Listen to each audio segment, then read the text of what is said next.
Hello. Do you like freedom? What about controlling things? Of course you do. Everybody does. What if I told you that the people who held power also like these things? Well, here's a data-driven, AI-focused corporation that also likes these things. Just not for you. For itself and its government. Which in practice would mean a safer, more secure society where terrorism, crime, and acts of violence would be predictably stopped by algorithms designed to gather all the information they possibly can, all at the expense of your privacy. Now here's the thing, millions of people want this, and this, to be more specific, is Palantir. People want Palantir because it offers security and comfort, because freedom is a burden. It entails responsibility that a large percentage of this current world just doesn't want. To further put it into perspective, we trade freedom for control not because we think it's right, but because we want to trade our responsibility for comfort. So this sounds partially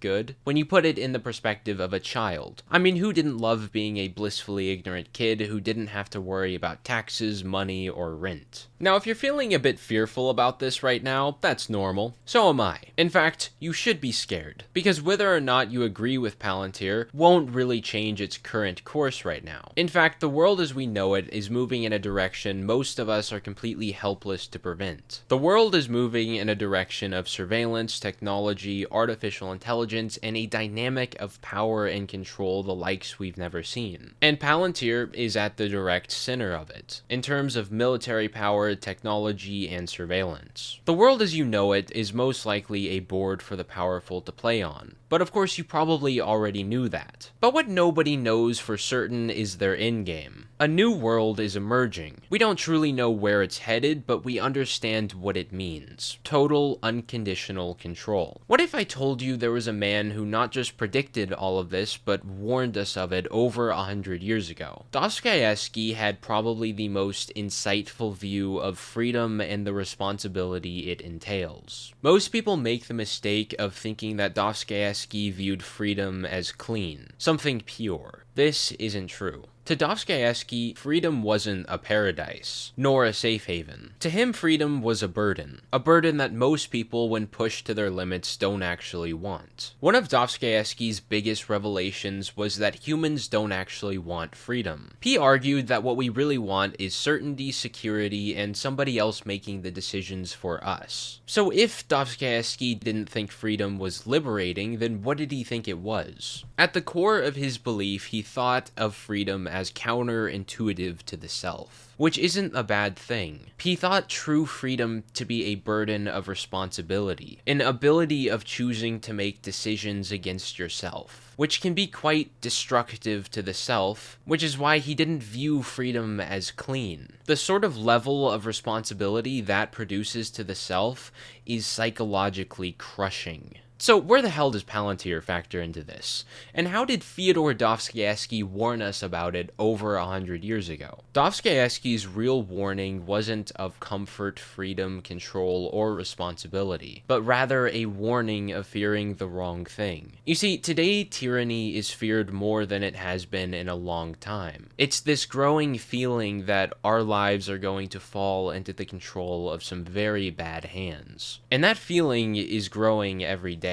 But Dostoevsky didn't warn us of tyranny. He warned us of something much worse, an acceptance of tyranny itself. In Dostoevsky's writing, tyranny doesn't start with a violent uproar of power. It starts with relief. When people can't handle the responsibility of freedom, they turn to powers that can. He warned us not to fear tyranny, but to fear ourselves accepting it. Now, how does that connect to Palantir? First, we have to ask what Palantir does to the average person. It does two things. It makes their lives easier and safer. This is the very danger Dostoevsky warns of. And today, Palantir is already here, and it's not leaving anytime soon. It's already being used as a tool for the Trump administration's mass deportation of all undocumented immigrants. There's also some serious concerns and allegations of its use in the bombing of cities in Gaza. But those are topics for another video. What I'm trying to say is that we've already allowed it in the door. So his solution to all of this? Well, it's not exactly laid out in a simple manner. As with most philosophical writers, his solutions are complicated. He said humans need freedom to be fully human, yet he also said that most humans can't endure the weight of freedom. But I believe his solutions come down to an individual level. You have to give up the idea of comfort in your own life. Dostoevsky believed that suffering is a constant, that comfort is temporary. The choice is simple. Suffer under your own control or suffer under the control of someone else. Enduring the weight of responsibility is only possible when you don't just fear, but you know that someday the suffering will continue. You understand that the comfort offered from control is temporary.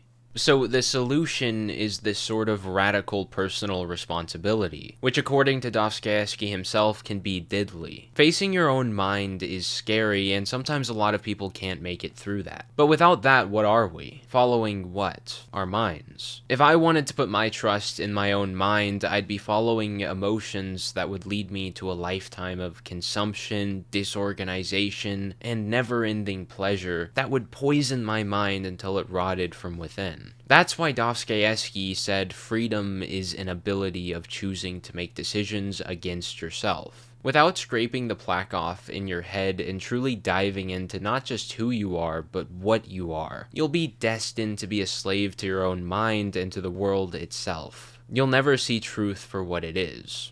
While Dostoevsky's solutions are quite vague and often misunderstood, his warning of society's acceptance of tyranny is a revelation. It's a stark reminder that there has always and will always be tyranny in this world. It's extremely important to remember that there are powers in this world looking to prey on the weak and innocent, using human lives as pawns on a board.